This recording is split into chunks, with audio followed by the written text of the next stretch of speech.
Welcome to Rustbuster's installation guide for Chevy GMC's 1994 to 2004 S10 in Sonoma. Before we begin, if you're uncomfortable with any of the processes listed in this guide, we strongly suggest you seek the work of a professional.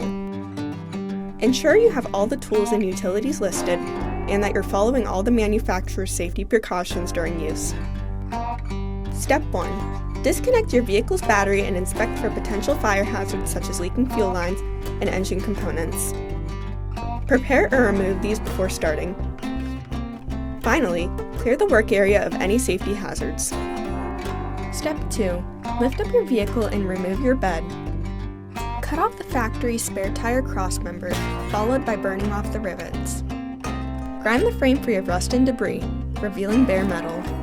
Then, paint the work area with a weldable primer to help prevent or reduce the risk of rust formation. Step 3. Slide the crossmember into place, one side at a time. With a 15mm socket, install the bolts to hold the crossmember in place.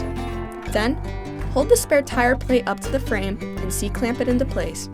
You can insert the 2 screws to help with the alignment. Step 4. Following proper welding procedures, tackle the spare tire plate into place before welding it on fully. With the supplied M10 hardware, use a 13mm socket to bolt the spare tire plate to the frame. Finally, paint the part and work area with a primer or other rust inhibitor to help prevent or reduce the risk of rust formation. Then you're done!